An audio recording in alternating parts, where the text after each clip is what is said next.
हरि ओम श्री महागणाधिपतये नमः श्री महासरस्वत्यै नमः। जय जय राम श्री राम जय जय राम श्री राम जय जय राम श्री राम जय जय राम श्री राम जय जय राम श्री राम जय जय राम श्री राम जय जय राम श्री राम जय जय राम श्री राम जय जय राम श्री राम जय जय राम श्री राम जय जय राम श्री राम जय जय राम श्री राम जय जय राम श्री राम जय जय राम जय श्री राम। ओम धूपमाग्रापयामि दीपं दर्शयामि धूपदीपान्तरसुताचमनं समर्पयामि नैवेद्यं प्रोक्षा परीक्षा पुंडरीकाक्षाय नमः रुक्मं सत्यं स्वस्तेन प्रसिञ्चामि अमृतमस्तु अमृतो वस्त्रं नमस्ते श्री सीतारामचंद्र स्वामी भरद देवताभ्यो नमः। नारिकेल रंभाफल महानिवेदन समर्पयामि प्राणोपान व्यानोदान समानः पूगीफल कर्पूरी नागवलिजलेश्च मुक्ताचन समायुक्तं ताम्बूलं प्रतिगृहीतं ताम्बूलं समर्पयामि सोनपुर दक्षिणा समर्पयामि यदानंद कर्पूर तेजो नीराजन दीपम् ओम श्रियकान्ताय कल्याण निधयेऽर्थिनां श्रीवेङ्कटनिवासाय श्रीनिवासाय मङ्गलम् मङ्गलं कौसलेन्द्राय महनीय गुणात्मने चक्रवर्ती तनोजाय सार्वभौमाय मङ्गलम् नीलाचल निवासाय नित्याय परमात्मने सुभद्रा बलभद्राभ्यां जगन्नाथाय मङ्गलम् मंगलाशासन परे मदाचार्य ममिरुड पट्कोंడి मंगलाशासन परे मदाचार्य पुरोगमै सर्वैश्वर पूर्वै आचार्ये सत्कृतायास्तु मंगलम्।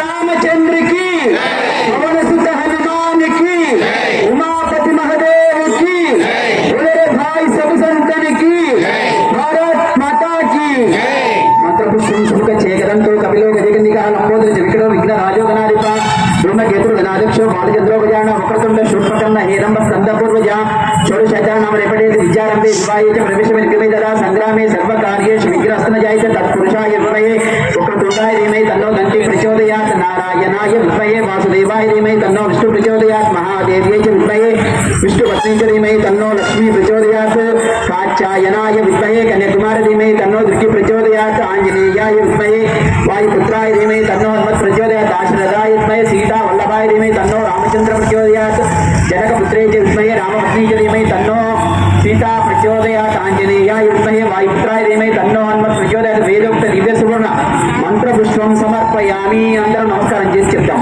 అన్యథా శరణం నాస్తి త్వమేవ శరణం మమ తస్మాత్ కారుణ్య భావేన రక్ష రక్ష జనార్దన రక్ష రక్ష పరమేశ్వర సమర్పించండి।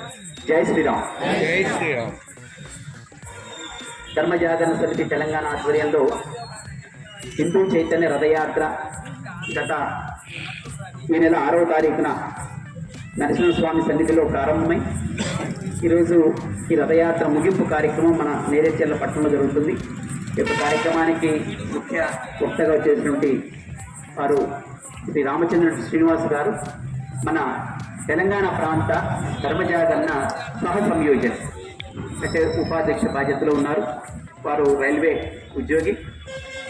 అదేవిధంగా శ్రీ జితేందర్ జీ వారు తెలంగాణ ప్రాంత విధి ప్రముఖ హైకోర్టు అడ్వకేట్ వారు అదేవిధంగా మన రాష్ట్రీయ స్వయంసేవక్ సంఘ్ సూర్యాపేట జిల్లా సహకార్యవాహక గారు సపావత్ రాముజీ వారు కూడా ఇక్కడ వేదిక దగ్గర రావాల్సిందిగా, అదేవిధంగా మన ధర్మజాగరణ సమితి నల్లగొండ విభాగం సంయోజకు గుండా లక్ష్మయ్య గారు మన మధ్యలో ఉన్నారు। అదేవిధంగా నగరం సంబంధించినటువంటి సంఘ పెద్దలు, మాతృమూర్తులు, అదేవిధంగా ఈ యొక్క రథయాత్ర కోఆర్డినేటర్గా పూర్తి సమయం ఉన్నటువంటి బంటు శ్రీనివాస్ గారు స్వామి, వారు ఈ యొక్క రథయాత్ర పూర్తి సమయం ఈ జరిగినటువంటి 18 రోజుల సమయం కూడా వీరు మన తెలంగాణ మన ధర్మజాగరణ సమితి నల్లగొండ విభాగం సంబంధించినటువంటి పూర్తి సమయ కార్యకర్త. అదేవిధంగా మిగతా మాతృమూర్తులకు అందరికీ కూడా స్వాగతం తెలియజేస్తూ రథయాత్ర యొక్క ఉద్దేశం అన్నీ కూడా మన పెద్దలు వివరిస్తారు. ఈ రథయాత్ర ఈ నెల 6వ తారీఖున సూర్యాపేట జిల్లా మన కోదాడ మండలం ఎర్రవరం నూతనంగా వెలిసినటువంటి మహిమలు చూపుతున్నటువంటి నరసింహస్వామి క్షేత్రంలో పూజ చేయించి 6వ తారీఖున ప్రారంభమై మన జిల్లా వ్యాప్తంగా ఇవాళ 23వ తారీఖు వరకు మొత్తం 18 రోజుల పాటు ఈ రథయాత్ర మన సూర్యాపేట జిల్లా మొత్తం కూడా తిరిగింది. తెలంగాణ ప్రాంతంలో మొట్టమొదటి రథయాత్ర ఇది ఆలోచన చేసిన తర్వాత, అఖిల భారత స్థాయిలో ఆలోచన చేసిన తర్వాత మన తెలంగాణ ప్రాంతంలో మొదటి రథయాత్ర మన జిల్లాలోనే ప్రారంభమైంది. అది 6వ తారీఖున ఈ ప్రారంభమైన రథయాత్ర మొత్తము 17 మండలాల్లో, మన సూర్యాపేట జిల్లాలో ఉన్నటువంటి 17 రెవెన్యూ మండలాల్లో 68 గ్రామాలు 5 తాండాలులో మొత్తం రథయాత్ర మొత్తం సుమారుగా 1500 కిలోమీటర్లు రథయాత్ర పూర్తి చేసుకొని ఈరోజు ముగింపు కార్యక్రమం మన నేరేజర్ల పట్టణానికి వచ్చేసింది. రథయాత్రలో ఇట్లా స్వామివారి దగ్గరకు వచ్చి దర్శనం చేసుకునే వారి సంఖ్య 11,000 ఇప్పటికీ జరిగినటువంటి సంఖ్య. అదేవిధంగా ఈ యొక్క కార్యక్రమంలో ఏ గ్రామానికి వెళ్తే ఆ గ్రామంలో ఉన్నటువంటి ఉత్సవ సమితి వాళ్ళు, మన ధర్మరక్షణ సమితిల వాళ్ళు, అదేవిధంగా భజన మండళ్ళు, మీలాంటి కోలాట బృందాలు, అదేవిధంగా మీలాగా మహిళా పూజ శిక్షణ పొందినటువంటి మాతృమూర్తులందరూ కూడా స్వాగతం పలికి కోలాటం తోటి ఇట్లా భజనలతోటి ప్రతి గ్రామాల్లో కూడా ఆ యొక్క ఈ రథయాత్రలో పాల్గొన్నారు.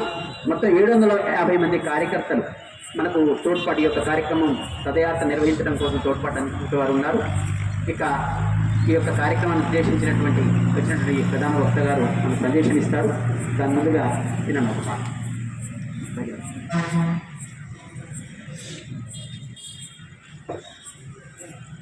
జై శ్రీరామ్. ఒకసారి రామనామ కీర్తన చేద్దాం. శ్రీరామ జయ రామ జయ జయ రామ, శ్రీరామ జయ రామ జయ జయ రామ, శ్రీరామ జయ రామ జయ జయ రామ, శ్రీరామ జయ రామ జయ జయ రామ, జయ జయ రామ జానకి రామ, జయ జయ రామ జానకి రామ, జయ జయ రామ జానకి రామ, జయ జయ రామ జానకి రామ, శ్రీరామ జయ రామ జయ జయ రామ, శ్రీరామ జయ రామ జయ జయ రామ, శ్రీరామ జయ రామ జయ జయ రామ, శ్రీరామ జయ రామ జయ జయ రామ, జయ జయ రామ సీతారామ, జయ జయ రామ సీతారామ, జయ జయ రామ సీతారామ, జయ జయ రామ సీతారామ, సీతారామ భద్రాద్రి రామ, సీతారామ భద్రాద్రి రామ, సీతారామ భద్రాద్రి రామ, సీతారామ భద్రాద్రి రామ, శ్రీరామ జయ రామ జయ జయ రామ, శ్రీరామ జయ రామ శ్రీరామ జయ రామ జయ జయ రామ, శ్రీరామ జయ రామ జయ జయ రామ, శ్రీరామ జయ రామ జయ జయ రామ, శ్రీరామ జయ రామ జయ జయ రామ, జై శ్రీరామ్. జై శ్రీరామ్. మన మధ్యలో ఉన్నటువంటి ఒకరిద్దరు పెద్దలు ఉన్నారు, వాళ్ళు కూడా పరిచయం చేస్తాను. నా పక్కన ఉన్నటువంటి వారు బాణాల సాయి శర్మ గారు. మన ధర్మజాగరణ విభాగంలో సంస్కృతి విభాగం ఉంది, దానికి మన సూర్యాపేట జిల్లా ప్రముఖంగా ఉన్నారు. అదేవిధంగా రాచకొండ శ్రీనివాస్ గారు మీ స్థానికులే, వారు మన ఈ పట్టణం వాస్తవ్యులే. వారు నల్లగొండ సూర్యాపేట జిల్లా ధర్మజాగరణ సంబంధించినటువంటి నిధి ప్రముఖంగా వారు బాధ్యత వహిస్తున్నారు. నా పేరు నందుల లక్ష్మణ శాస్త్రి, సూర్యాపేట జిల్లా సంయోజకగా ఉన్నాను. గూడూరు శ్రీనివాస్ జీ గారు రాచకొండ తినడం మీద పరిచయం. అదేవిధంగా గూడూరు శ్రీనివాస్ గారు, వారు అడ్వకేటు, మిర్యాలగూడలో ఉంటారు, విభాగ సంపర్క ప్రముఖులు, వారు కూడా మన మధ్యలో ఉన్నారు. ఇక మనము ప్రధాన యొక్క సందేశం విని ఈ రథయాత్ర యొక్క ఉద్దేశము అది మనం తెలుసుకొని అందరం ఇక్కడ ప్రసాదం తీసుకొని వెళ్తాం.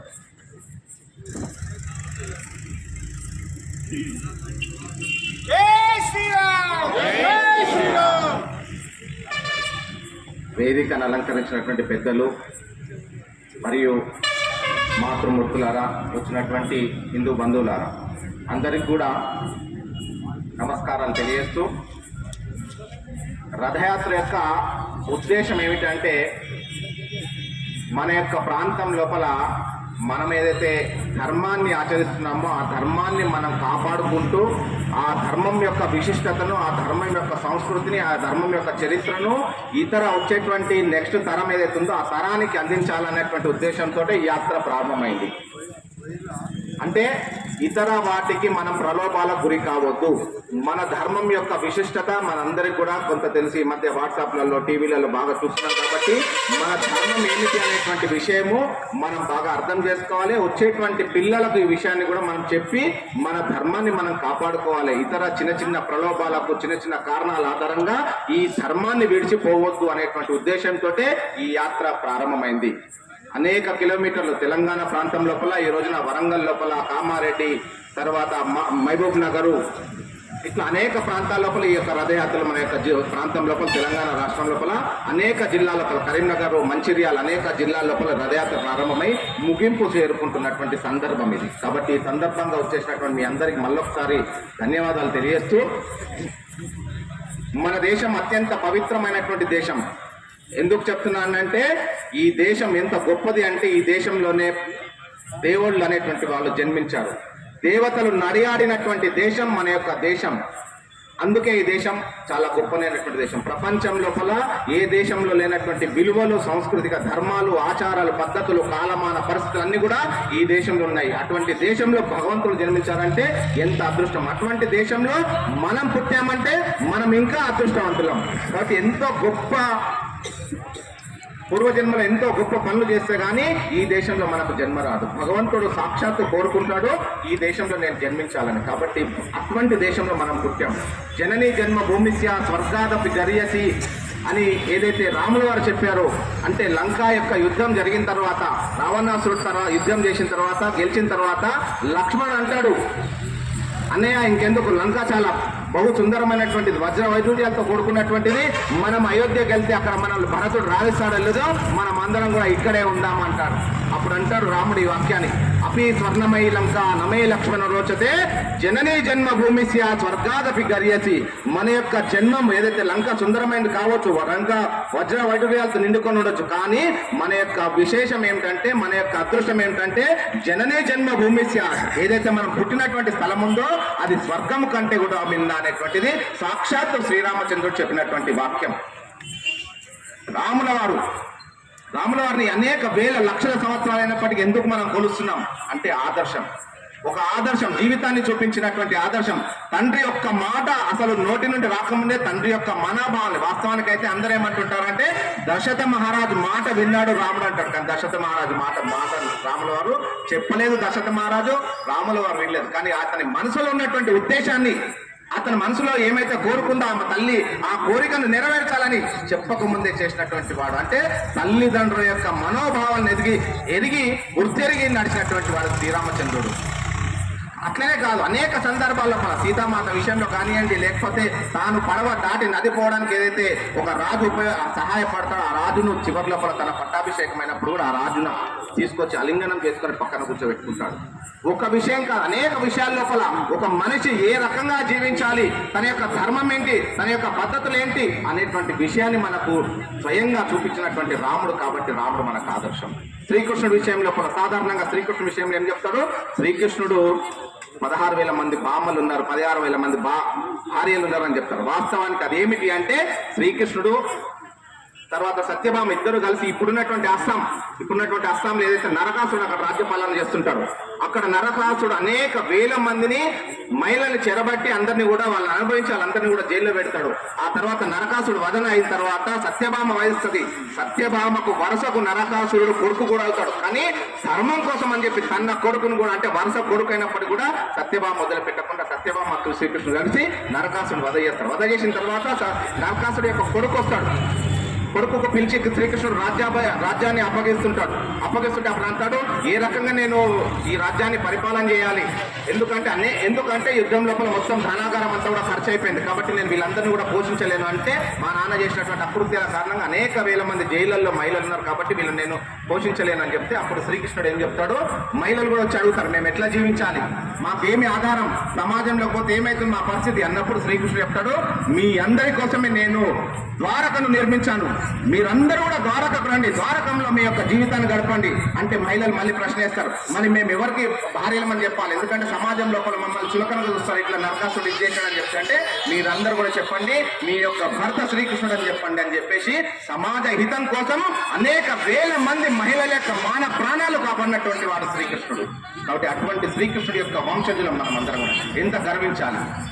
ప్రేమ ఈ రోజున 14th ఫిబ్రవరి నాడు ప్రేమ అని నడుస్తుంటది, కానీ ప్రేమ ఎట్లాంటి ప్రేమ కావాలంటే రాధాకృష్ణుని యొక్క ప్రేమను చూసి నేర్చుకోవాలి మనం. రాధా శ్రీకృష్ణుడు చిన్నతనం నుండి రేపల్లి లోపల చాలా కలిసిమెలిసి తిరుగుతారు, ఆనందంగా జీవిస్తారు, చాలా ఇద్దరి మధ్య అన్యూన్యమైనటువంటి ప్రేమ ఉంటుంది. కానీ శ్రీకృష్ణుడు పెద్దవాడైన తర్వాత రేపల్లి నది మధురకి వెళ్ళిపోతాడు. మధురకి వెళ్ళినప్పుడు శ్రీకృష్ణుడి యొక్క స్నేహితుడు అడుగుతాడు, అరే ఏంటి మీరిద్దరు ఇంత మంచి అన్యూన్యంగా ఉండి కదా, మీ యొక్క ప్రేమ చాలా మధురమైనటువంటిది కదా, మీరు ఎలా ఆమె రాధను ఎదురొచ్చారంటే, నువ్వు వెళ్ళి రాధనే పోయేసి అడుగు అంటాడు. రాధను పోయి అడుగుతాడు ఆయన. అడిగితే రాధ చెప్తుంది, శ్రీకృష్ణుడు ఎక్కడ లేడు, అసలు శ్రీకృష్ణుడు శరీరాన్ని చూసి నేను ప్రేమించలేదు, శ్రీకృష్ణుడి యొక్క ఆత్మని చూసి నేను ప్రేమించాను, శ్రీకృష్ణుడు సర్వాంతర్యామి, శ్రీకృష్ణుడు లేనటువంటి స్థలం ఏది చెప్పండి నాకు అని చెప్తుంది. అంటే దీని ఉద్దేశం ఏంటంటే వ్యక్తులను ప్రేమ అనేటువంటిది ఎట్లుంటుందంటే శరీర సౌందర్యాన్ని బట్టి కాదు, కొద్ది పౌడర్ వేసుకుంటే కొద్ది ఇంకేమైనా వేషాధారాల మార్పు వస్తే ప్రేమ ఆ రకం కాదు. ప్రేమ కావాల్సింది హృదయపూర్వకంగా ప్రేమ కావాలి. కాబట్టి ఈ రోజు కూడా ఎవరైనా పెళ్లి జరిగితే రాధాకృష్ణుని యొక్క ఫోటోని అందరూ కూడా బహుకరిస్తారు. అంటే ప్రేమకు ఆదర్శం ఏంటంటే రాధాకృష్ణుడు, తను అంత త్యాగం చేసింది ప్రేమ శ్రీకృష్ణుడి కోసం, కాబట్టి రాధ ఆదర్శం మనం. అట్లాంటి సమాజంలో అట్లాంటి దేశంలో మనందరం పుట్టాం. అంతేకాదు ఇంకొక మొత్తానికి ఒక 15-20 నిమిషాలు పూర్తి చేస్తాను, ఇంకొక 10 నిమిషాల్లో. అంతేకాదు సాధారణంగా ఈ రోజున నేను ఎక్కడ పోయినా కానీ 2 విషయాలు ప్రస్తావన చేస్తున్నాను. కుటుంబ వ్యవస్థ, హిందూ కుటుంబ వ్యవస్థ ఎంత చక్కనైనటువంటిది అంటే ప్రపంచం లోపల ఏ దేశంలో కూడా లేనటువంటి వ్యవస్థ ఇది. కారణం ఏంటి అంటే ఈ రోజున మీరు డెన్మార్క్ కానీ ఫ్రాన్స్ కానీ అమెరికా కానీ ఎక్కడైనా ఇచ్చేస్తే ఎవరన్నా ఉంటే అక్కడ తండ్రి పిల్లలు ఉంటారు, లేదా తల్లి పిల్లలు ఉంటారు, కానీ మొత్తం కుటుంబం కలిసి ఉండేటువంటి అవకాశాలు చాలా చాలా తక్కువ. కానీ మన యొక్క కుటుంబ వ్యవస్థ ఒక చాలా అద్భుతమైనటువంటి కుటుంబ వ్యవస్థ. ఒక్కసారి తాళి కట్టారంటే జీవితాంతం ఆ కుటుంబ వ్యవస్థ నడుస్తూనే ఉంటుంది. భార్య భర్తలు ఇద్దరి మధ్య అనేక రకాలైనటువంటి సమస్యలు వస్తున్నప్పటికీ చిన్న చిన్న సమస్యలను వాళ్ళందరూ కూడా సర్దుకుంటూ ఒక ఆదర్శవంతమైనటువంటి దాంపత్య జీవితాన్ని గడిపేటువంటి ప్రయత్నం చేస్తారు. ఒకసారి ఇట్లనే ఒక మన హిందూ అమ్మాయి అమెరికా వెళ్తుంది. పెళ్ళైన తర్వాత అమెరికా వెళ్తే ఆ డ్రైవర్ ఆమె ముఖాన్నే చూస్తుంటాడు, ఊరికే చూస్తుంటే ఆమె అడుగుతుంది, ఎందుకు నువ్వు నన్ను ఇట్లా చూస్తున్నావని. అంటే నిన్ను చూడడం లేదమ్మా, నీ మెడలో ఉన్నటువంటి మెడలో ఉన్నటువంటి గొలుసును చూస్తున్నా అని చెప్తాడు. ఏంటి ఆ గొలుసు అంటే, ఇది మా ఆయన 22 సంవత్సరాల కిందట నాకు కట్టినటువంటి తాలుబొట్టు మంగళసూత్రం ఇది అని ఆమె చెప్తుంది. అంటే అంతకుముందు నీకెవరున్నారంట. అంటే వాళ్ళ యొక్క అభిప్రాయం ఏంటి, ఎప్పటికప్పుడు భర్తలను మార్చేటువంటి వ్యవస్థ విదేశాల్లో ఉన్నటువంటి వ్యవస్థ అది. వాళ్ళని తప్పట్టలేం, వాళ్ళ యొక్క వ్యవస్థ అది. కానీ భారతదేశం లోపల ఒక కుటుంబం అంటే తమ యొక్క తల్లి తన యొక్క కొడుకు కోసం, కూతురు కోసం, భర్త కోసం త్యాగం చేసేటువంటి వ్యవస్థ తల్లి నిర్మాణం. తండ్రి తన యొక్క కుటుంబం కోసం త్యాగం చేస్తుంటాడు, ఒకరి కోసం ఒకరు. పిల్లలు తమ యొక్క తల్లిదండ్రుల యొక్క అవసరాల కోసం వాళ్ళు త్యాగం చేస్తుంటారు. ఈ రకంగా మన యొక్క హిందూ కుటుంబ వ్యవస్థ ఏ రకంగా ఉంటుందంటే ఒకరి కోసం ఒకరు జీవించేటువంటి వ్యవస్థ ఉంటుంది. కానీ విదేశాల లోపల ఆ వ్యవస్థ ఉండదు. 18 ఏళ్ళు దాటిందంటే ఎవరికి వాళ్ళు ఇష్టమైనటువంటి రీతిగా వ్యవహరించడానికి అక్కడ చట్టాలు, రాజ్యాంగం అన్ని కూడా అనుమతిస్తుంటాయి. కాబట్టి వ్యవహారాలన్నీ కూడా మారిపోతుంటాయి. కాబట్టి కుటుంబ వ్యవస్థ ఇంతే కాదు. ఉదాహరణకు తల్లిదండ్రులు ఉన్నారు, కూర్చున్నారు, భోజన సమయం అవుతుంది, తండ్రి ఏమంటాడు, అబ్బాయి వస్తాడు, అమ్మాయి వస్తాడు, రాని వాళ్ళు వచ్చిన తర్వాత మనం భోజనం చేస్తామంటాడు. తల్లి కూడా అట్లనే అంటుంది, ఏమంటే రానియండి పిల్లలు వచ్చిన తర్వాత కలిసి భోజనం చేస్తామని. ఈ రోజు కూడా ఈ వ్యవస్థ నడుస్తుంది. కారణము అందరం కలిసి భోజనం చేయాలి. ఈ రోజున మన పెద్దవాళ్ళు చెప్తున్నారు, కుటుంబం లోపల ప్రతి కుటుంబం లోపల ఒక పూట కలిసి భోజనం చేయాలి. ఎందుకు అంటే ఒక పూట భోజనం చేసినప్పుడు ఆ తల్లి ఇంట్లో జరిగినటువంటి అనేక విషయాలను అక్కడ ప్రస్తావన చేస్తారు. ఆ తండ్రి ఆఫీసులో ఉన్నటువంటి జరిగినటువంటి విషయాలు, లేకుంటే వ్యాపారంలో జరిగినటువంటి విషయాలు అక్కడ ప్రస్తావనకు వస్తాయి. అలాగే ఆ పిల్లలు కాలేజీ, ఆ స్కూల్, ఇవన్నీ వాళ్ళ యొక్క విషయాలు అక్కడ చర్చకు వస్తాయి. ఈ రకంగా ఒక చర్చా కేంద్రం అవుతుంది అది. అట్లనే పిల్లలకు ఏమి ఇష్టమైంది, ఎట్లాంటి పదార్థం ఇష్టం అనేటువంటి తల్లి గ్రహిస్తుంది, తండ్రి గ్రహిస్తారు. అట్లే పిల్లలు కూడా గ్రహిస్తారు, మా అమ్మ నాన్న ఏం భోంచేస్తున్న వీళ్ళకి ఏమి ఇష్టం అని చెప్పి. ఎందుకంటే తండ్రి బయటికి పోయినప్పుడు ఆ పిల్లలకు ఏదైతే ఇష్టమైనటువంటి పదార్థం ఉంటుందో అది తీసుకురావడానికి అవకాశం ఉంటుంది. అదే తల్లిదండ్రులు ముసలి వాళ్ళు అయినప్పుడు మా అమ్మ నాన్నకి ఇది ఇష్టం కాబట్టి మా అమ్మ నాన్నని తీసుకురావాలి, మా అమ్మ నాన్నకి తీసుకురావాలి అనేటువంటి వ్యవహారం ఈ కుటుంబంలో ఒకసారి భోజనం చేసినంత మాత్రాన ఇంత చక్కటి వ్యవస్థ నిర్మాణం అయ్యేటువంటి అవకాశం ఉంది. కానీ ఈ రోజున వాతావరణంలో మార్పు వచ్చింది. ఎప్పుడు పడితే ఎవరికి వీలైతే వాళ్ళు మంచాలలో కూర్చొని, కుర్చీలలో కూర్చొని, సోఫాలలో కూర్చొని, ఎక్కడ కూర్చొని అక్కడ కూర్చొని అన్నాన్ని హేళన చేస్తున్నాం మనం. అన్నం అంటే సాక్షాత్తు పరబ్రహ్మ స్వరూపం. దాని ఒక నియమబద్ధంగానే భోజనం చేయాలి, ఒక పద్ధతి ప్రకారమే భోజనం చేయాలి. ఇష్టం ఉన్నట్టు రీతిగా ఎక్కడ పడితే అక్కడ కూర్చొని భోజనం చేస్తే దాని యొక్క ఫలితము రాబోయే రోజులలో మనకు కనిపిస్తుంటుంది. కాబట్టి అన్నాన్ని ఎప్పుడు కూడా హేళనగా చేయదు, అంటే అవమానంగా చూడద్దు. ఎక్కడ పడితే అక్కడ కూర్చొని భోజనం, ఒక పవిత్రమైనటువంటి స్థలం అంటే శుభ్రమైనటువంటి స్థలంలోనే కూర్చొని మన అందరం కూడా భోజనం చేయాలి. ఇంతే కాదు, నేను చాలా చోట్ల వెళ్ళినప్పుడు ఇంకో విషయం ప్రస్తావన చేస్తాను. పుట్టినరోజు ఈ రోజున మన యొక్క దేశం లోపల పుట్టినరోజు ఏ రకంగా చేస్తున్నాం మనందరం కూడా అంటే, పుట్టినరోజు అంటే ఏంటి, హ్యాపీ బర్త్డే అని చెప్తున్నాం. హ్యాపీ బర్త్డే రోజున ఈ రోజున ఏం చేస్తున్నారు, కేకు తీసుకొస్తున్నారు.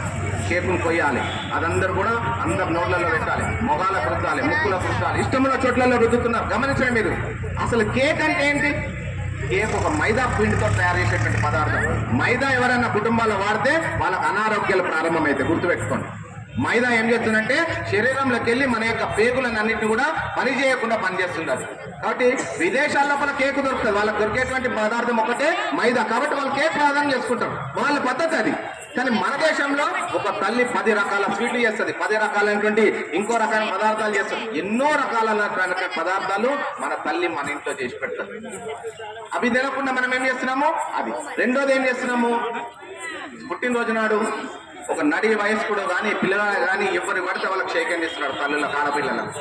ఆ తల్లి యొక్క షేక్ హ్యాండ్ వల్ల ఎట్లాంటి స్పందన లభిస్తుంది ఇద్దరి మధ్య, ఎట్లాంటి చలనం జరుగుతుంది ఇద్దరి మధ్య. కాబట్టి ఇది భవిష్యత్తుకు మంచిది కాదు. ఇద్దరు కూడా రుద్దుకోవడం, ఒకరి మీద ఒకరు పడి రుద్దుకోవడం. హ్యాపీ బర్త్డే అంటే ఏంటి అసలు? పుట్టినరోజు శుభాకాంక్షలు. ఏంటి దాని అర్థం ఏంటి, దాని వల్ల ఉపయోగం ఏంటి? మనందరం కూడా చాలా చోట్ల ఫేస్బుక్ లో అట్లా చెప్తాం, హ్యాపీ బర్త్డే అంటే కేక్, దాని మీద ఒక క్యాండిల్ మీద అన్ని పదార్థాలు పెడుతూ మనం సింబల్ పెడుతుంటాం. క్యాండిలే వాడొద్దు అసలు. ఒక 10 క్యాండిల్ని మీరు 10 రోజులు 20 రోజుల పాటు పెట్టి ఒక 10-20 క్యాండిల్ పెట్టి రోజు ఆరిపి ఒక 2 నిమిషాలు ఉండండి, మీకు క్యాన్సర్ ఎఫెక్ట్ అవుతుంది. క్యాండిల్ యొక్క పొగ మనకు మంచిది కాదు. మన పద్ధతి దీపాన్ని వెలిగించేటువంటి పద్ధతే, దీపాన్ని ఆర్పేటువంటి పద్ధతి కాదు. దీపం వెలిగించడం అంటే ఏంటి, ఇంకొక జీవితం లోపల ఒక ఆశా జ్యోతిని నింపడం. అందుకే మన పుట్టినరోజు నాడు ఏం చేయాలంటే 10 మందికి దానం ఇచ్చేటువంటి అలవాటు చేయాలి మన యొక్క కుటుంబ సభ్యుల లోపల. ఎందుకు చేయాలి? ఈ రోజు మనం ఇవ్వడం అలవాటు చేస్తుంటే, పిల్లలందరూ కూడా ఇవ్వడం అలవాటు చేస్తుంటే ఇచ్చేటువంటి గుణం పెరుగుతుంది. కానీ వాస్తవానికి చూసినట్లయితే, అమ్మ రేపు నా పుట్టినరోజు ఏమిస్తావు, తాత నా పుట్టినరోజు రేపు ఏమిస్తావు, అంకుల్ నా పుట్టినరోజు ఏమిస్తావు, ఏం అలవాటు అవుతుంది? అడుక్కునేటువంటి అలవాటు చేస్తున్నాం. వాడు భవిష్యత్తు మొత్తం అదే దారిలో ఉంటాడు. ఏదో నా పుట్టినరోజు వస్తే వాళ్ళే చేసుకుంటారులే. కానీ తన జీవితం లాంటి అలవాటు కావాలి. నేను ఇవాళ 10 మందికి 10 పెన్సిల్ పంచున్నానా, 10 చాక్లెట్ పంచున్నానా, 10 పెన్నులు పంచున్నానా, 10 పుస్తకాలు పంచున్నానా, లేదా ఒక అనాథాశ్రమంలో వెళ్ళి 10 మందికి భోజనం పెడుతున్నానా, ఏదన్నా ఒకటి. కానీ ఆ పిల్లవాడితోటో, ఆ పిల్లతోటో, మనతోటో ఎవరి పుట్టినరోజు అయితే వాళ్ళ ఆ రకంగా చేయించేటువంటి అలవాటు మనం చేయాల్సినటువంటి అవసరం ఈ రోజు ఉంది. పుట్టినరోజు తప్పకుండా అందరూ జరుపుకోవాలి, ఏ వయసు వాళ్ళైనా జరుపుకోవాలి. సప్త దేవతలు ఉంటారు, చిరంజీవులు ఉంటారు, వాళ్ళందరూ కూడా దండం పెట్టాలి పొద్దున్న లేచి. ఆ రోజున పుట్టినరోజునే పెద్దవాళ్ళ దగ్గరికి వెళ్ళి నేను ఆశీర్వాదం లభించుకోవాలి. పుట్టినరోజు యొక్క పద్ధతి అది. నాకంటే చిన్నవాళ్ళు ఉన్నారనుకోండి, వాళ్ళు వచ్చి నాకు దండం పెట్టాలి. ఎందుకు? నా అంత వయసు వాళ్ళు జీవించాలనేటువంటిది.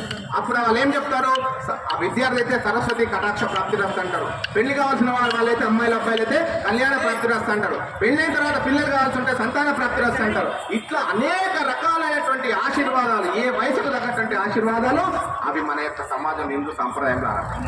కానీ మనం అందరం కూడా వీటినన్నిటికీ దూరం అవుతున్నాం మెల్లగా. దీనికి కారణంగా మన యొక్క సంస్కృతి దూరం అవుతున్నాం. మనకు తెలియకుండానే ఏదో విదేశీ వ్యామోహంలో పడి కేక్ కోస్తేనే గొప్పతనం అనుకుంటున్నాం. 2 కిలోలు 3 కిలోలు కేక్ తెచ్చి ఫస్ట్ ఇయర్ 1వ సంవత్సరం జన్మదినం అవుతుంటే అందరం పెడతాం. వాడు ఒకటే సంవత్సరం సార్ మొదటి బర్త్డే అని పేరు మీద అందరం పెడతాం. పెట్టిన తర్వాత 2 రోజుల తర్వాత వాళ్ళ ఇంటికి మనం ఎవరము వాడికి జ్వరం వస్తుంది అమ్మాయికి. ఎందుకు ఇంతమంది మనం కేక్ పెట్టి ఆ చిన్న పసిపిల్లవాడు వాడి ఆరోగ్యం ఏం కావాలి ఎవరు ఆలోచన చెప్పి నేను పెట్టాలి పోతుంది ఆ వీడియో వచ్చిందా లేదా ఫోటో వచ్చినా లేదా ఇదంతా కూడా మనకు తెలియకుండానే సహజంగా మన దానికి మనం దూరం అయిపోతున్నాం. అంతేకాదు అత్యంత ముఖ్యమైన ఉన్నటువంటి మగవాళ్ళందరూ కూడా ఇక్కడ మాతృమూర్తులు అందరూ కూడా గుర్తుపెట్టుకోవాల్సిన విషయము పుట్టినరోజు అంటే ఆ రోజున మన పుట్టినరోజు ఉందనుకోండి, మన పుట్టినరోజుతో పాటు ఆ రోజు ఆ తల్లి యొక్క పుట్టినరోజు. ఎందుకంటే ఆ తల్లి 9 మాసాలు పోసి తన ప్రాణం పోతుంది అనుకుని తెలిసినప్పటికీ కూడా ఆ తల్లి మనకు జన్మనిస్తుంది. కాబట్టి ఆ తల్లి పుట్టినరోజు మన పుట్టినరోజు తప్పకుండా మన అమ్మకు అమ్మ నీ పుట్టినరోజు వల్ల నన్ను ఆశీర్వదించని దండం పెట్టాలి.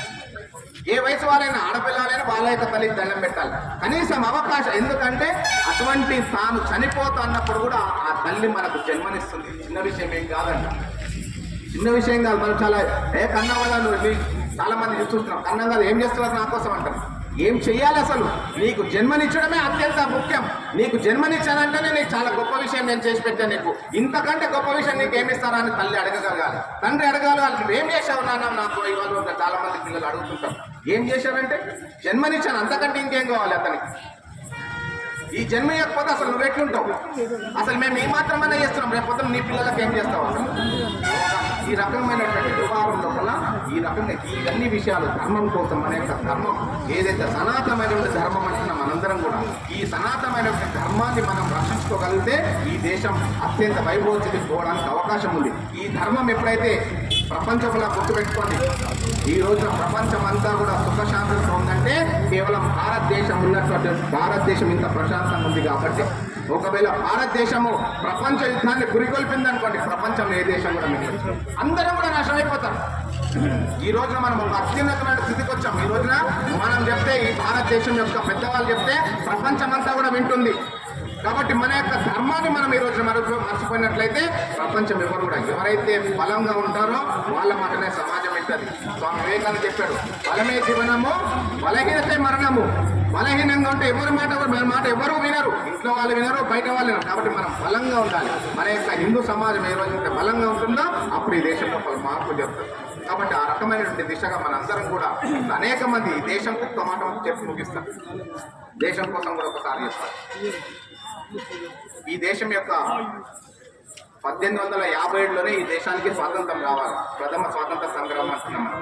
కానీ 1947 90 సంవత్సరాల కాలం లోపల ఈ దేశం లోపల ఒక అత్యున్నతమైనటువంటి స్థాయిలో అంటే జిల్లా స్థాయిలో ఆ పెద్ద వాళ్ళ స్థాయి లోపల మరణించిన వాళ్ళు ఈ దేశం కోసం బలిదానం చేసినటువంటి వాళ్ళు 3,50,000 మంది. ఈ సంఖ్య ఎక్కడుంది? మన దేశంలో లిఖించలేదు. ఈ రోజు కూడా ఇంగ్లాండ్ లోపల లండన్ లోపల ఉన్నటువంటి లైబ్రరీ లోపల ఈ సంఖ్య వాళ్ళ పేర్లు అన్ని కూడా లిఖించబడింది. అంటే 75 సంవత్సరాల మనము ఎంత ఎంజాయ్ చేస్తున్నాము, ఎంత ఆనందంగా జీవిస్తున్నాము, వీటన్నిటి కూడా కారణము ఆ యొక్క 3.5 లక్షల యొక్క బలిదానం, వాళ్ళ యొక్క ప్రాణాలను, వాళ్ళ యొక్క కుటుంబాలను అన్నింటినీ కూడా త్యాగం చేసినటువంటి కారణంగా ఈ రోజున మనందరం కూడా ఆనందంగా జీవిస్తున్నాం. కాబట్టి ఇటువంటి దేశంలో మనం జన్మించాం. కాబట్టి ఈ ధర్మాన్ని, సంస్కృతి మనం ముందు తరాలకు అందించాల్సిన అవసరం ఉందా లేదా మీరే ఆలోచన చేసుకోండి. ఎందుకంటే ఇట్లా ఒకసారి భగత్ సింగ్ యొక్క మరణం జరుగుతుంది. మరణం జరిగిన తర్వాత ఏడుస్తుంటది, అక్కడ కూర్చొని ఆమె ఏడుస్తుంటే ఆమె ఏమంటుందా, ఇంకో పక్కన ఉన్నటువంటి ఆమె వచ్చి ఏమంటుందంటే, అమ్మ ఎందుకు ఏడుస్తున్నావు, పుట్టాం కదా, చనిపోయినాడు కదా అని అంటుంది. కానీ ఆ తల్లి ఏమంటుంది తెలుసా, ఆమె పేరు విద్యావతి. ఆమె ఏమంటుందంటే, నాకు ఇంకొక పుత్రుడు ఉన్నట్లయితే ఆ పుత్రుని కూడా నేను ఈ దేశం కోసం బలిదానం చేసేటువంటి దాన్ని అంటుంది. అంటే అంత గొప్పనైనటువంటి తల్లులు ఈ దేశంలో ఉన్నటువంటి వాళ్ళు. అనేక మంది మహిళలు దేశం కోసం రాణి రుద్రమాదేవి 8 సంవత్సరాలు 10 సంవత్సరాలు ఈ యొక్క మన యొక్క మొత్తం తెలంగాణ వరంగ కాకతీయ రాజ్యమాతరంగా పరిపాలన చేసినటువంటిది. ఇట్లా అనేక మంది మహిళలు, వేదవతి కానీ, ఇంకోటి జురావర్ ఫతేహ్ సింగ్ అని 2 అన్నదమ్ములు ఉంటారు, గురుగోవింద్ సింగ్ యొక్క పిల్లలు. వాళ్ళిద్దరిని కూడా మొఘల్ సామ్రాజ్యం లోపల ఇద్దరు కూడా మతం మారమని ఔరంగజేబ్ ఇచ్చేస్తే మేము మతం మారమంటే వాళ్ళిద్దరిని కూడా జీవ సమాధి చేస్తుంటారు. జీవ సమాధి అంటే చుట్టూ ఇట్లా నిలబెట్టి చుట్టూ ఇటుకలతో కడుతూ ఉంటారు. అప్పుడు ఏమైతుందంటే పెద్దవాడు ఏడుస్తుంటాడు. పెద్దవాడు ఏడుస్తుంటే చిన్నవాడు అడుగుతాడు, అన్న ఎందుకు మనం ధర్మం కోసం మరణిస్తున్నాం కన్నా ఎందుకు ఏడుస్తున్నారని చెప్పేసి. అప్పుడు పెద్దవాడు ఏమంటాడు తెలుసా, నువ్వు నాకంటే చిన్నవాడివి, ఈ దేశం కోసం త్యాగం చేయాలన్నా, ఈ దేశం కోసం ప్రాణాలు అర్పించాలంటే పెద్దవాడైనటువంటి నేను అర్పించాలి, కానీ నువ్వు నాకంటే ముందు అర్పిస్తున్నావు, అందుకు నాకు బాధేస్తుంది అని చెప్పేసి. ఎందుకైంది ఎట్లా? ఆ శివ సమాధి ముందు చిన్నవాడిది పూర్తయిపోతుంది. పెద్దవారిది కట్టడానికి ఇంకొక కొద్ది సమయం పడుతుంది. అంటే అటువంటి వ్యక్తుల యొక్క జననం కలిగినటువంటి భారతదేశం మనది. ఈ భారతదేశంలో ప్రతి ఒక్కరు కూడా ఎవ్వరు కూడా తక్కువ లేదు. అన్ని కులాలు కూడా సమానమే. ఏ కులం కూడా పెద్దది కాదు. అన్ని కులాలు సమానం. ఎందుకంటే వాల్మీకి మహర్షి ఎవరు? వాల్మీకి మహర్షి ఒక బోయవాడు. పూర్వకాలంలో కూడా చిన్న చిన్న ఏవో పనులు చేసుకుంటారు. కానీ సప్త ఋషులు కలిసిన తర్వాత అతని యొక్క జీవితం మారిపోతుంది. ఆ యొక్క వాల్మీకి యొక్క ఆశ్రమం లోపల లవకుశలు పుడతారు. లవకుశలు పొద్దున్న లేచి అతనికి దండం పెడతారు. ఇక్కడ ఉన్నటువంటి చాలా మంది కూడా వివాహం అయిందనుకుంటా. అందరికి కూడా ఒక నక్షత్రం తెప్పిస్తారు. ఏం నక్షత్రము? ఆమె ఎవరో తెలుసా మీకు? ఆమె వశిష్ఠ మహాముని యొక్క భార్య. ఆమె ఎస్సీ కులానికి సంబంధించినటువంటి భార్య, ఆ స్త్రీ ఆమె. కానీ అత్యంతమైనటువంటి చాలా గౌరవప్రదమైనటువంటి చాలా ఆమె భక్తి ప్రపంచంలో కానివ్వండి, ఆమె యొక్క జీవనం అంతా కూడా ఒక గౌరవమైనటువంటి అర్థంలో ఆమె జీవించింది. కాబట్టి ఆమెకు సమాజం దండం పెడుతుంది ఈ రోజు కూడా. అంతేకాదు మనం శబరిమాతను చూస్తాం. శబరిమాత ఒక గిరిజన మహిళ. ఆమె పెట్టినటువంటి ఎంగిలి పండ్లను ఎవరు తింటారు? మరి శ్రీరాముడు క్షత్రియుడు కదా, ఒక ఎస్టీ మహిళ పెడితే ఎట్లా తినాలి? ఎంగిలి చేసినటువంటిది అది కూడా. అంటే ఈ సమాజం ఎవరికైతే జ్ఞానం ఉంటుందో, ఎవరికైతే తెలివితేటలు ఉంటాయో వాళ్ళందరినీ కూడా గౌరవిస్తూ వస్తుంది. ఎవరైతే పతివ్రతలో వాళ్ళందరినీ కూడా ఈ సమాజం గౌరవిస్తూ వస్తుంది. అట్లా మన దేశంలో అనేక మంది ఋషులు, మునులు ఇవన్నీ కూడా పూర్వకాలంలో మన దేశంలో కులాలు లేవు, వర్ణాలు ఉన్నాయి, కులాలు లేవు. కానీ మధ్య మొఘల్ కాలంలో, బ్రిటిష్ కాలంలో మనందరినీ కూడా విభజన చేసి ఎవరి ఇటు వాళ్ళ వీళ్ళని వచ్చి వీళ్ళకు ఒక రకంగా చెప్పడం, వాళ్ళ దగ్గర పోయి వాళ్ళకు ఒక రకంగా చెప్పి ఈ రకంగా హిందూ సమాజాన్ని చీల్చేటువంటి ప్రయత్నం చేశారు. కాబట్టి మనందరం కూడా హిందూ సమాజం, మనందరిది కూడా ఎవరిది? ఒకటే హిందూ సమాజం. ఈ సమాజం అంతా కూడా ఒకటే. కాబట్టి ఎక్కడ కూడా మనము ఎటువంటి ప్రలోభాల గురికి కాకుండా మన యొక్క ధర్మాన్ని కాపాడుకుంటూ, మన యొక్క మతాన్ని కాపాడుకుంటూ, ఎటువంటి మత మార్పులకు కూడా గురి కాకుండా మనల్ని మనం రక్షించుకోవాల్సిన అవసరం ఉంది. ఈ విషయాన్ని మనందరం కూడా ప్రతి గ్రామంలో మనం తెలియజేయాల్సినటువంటి అవసరం ఉంది. ఆ రకంగా నాకు ఈ అవకాశం ఇచ్చినటువంటి మీ అందరికీ కూడా ధన్యవాదాలు. బోలో భారత్ మాతా కీ జై, గో మాతా కీ జై, అప్నే మాతా కీ జై, సబ్కీ మాతా కీ జై, శ్రీరామ్. ధన్యవాదాలు. చిన్న పాట. దేశ జై శ్రీరామ్. మా సూచన గమనించండి. ఇప్పుడు చాలా కాలాతీతమైంది. మీరందరూ ప్రసాదం తీసుకొని వెళ్ళాలి అందరూ కూడా. ఆ తర్వాత ఈ యొక్క రథయాత్ర విజయవంతంగా సహకరించినటువంటి దాతలందరికీ, అదేవిధంగా ఇక్కడ ఈరోజు ఈ సమారోహ కార్యక్రమం అంటే ముగింపు కార్యక్రమం ఈ నేరేడు జిల్లా పట్టణంలో ఏర్పాటు చేయడానికి సహకరించినటువంటి దాతలందరికీ, అదేవిధంగా ఈ స్థలం ఇచ్చినటువంటి వారికి, విద్యుత్ ఏర్పాటు చేసినటువంటి వారికి, పోలీస్ శాఖ వారికి, మిగతా అందరికీ కూడా ధన్యవాదాలు తెలియజేస్తున్నాం. మీరు ప్రసాదం తీసుకుంటూ వారు పాట పాడతారు, వింటూ ప్రసాదం తీసుకోండి. మన పాటే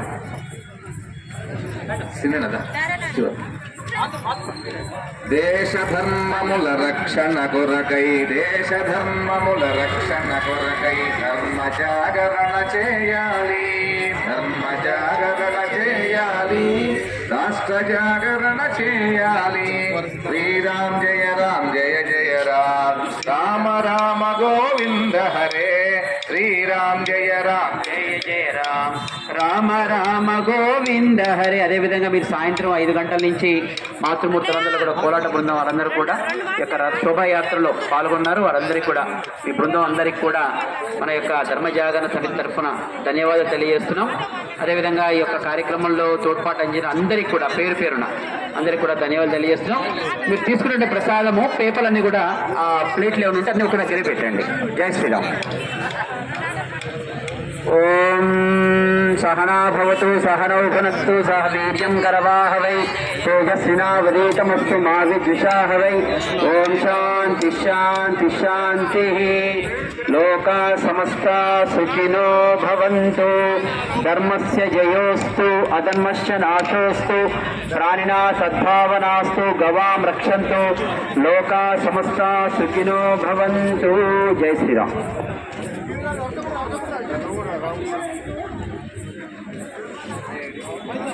Incoming call from Nagi Reddy NDCL identified by Truecaller.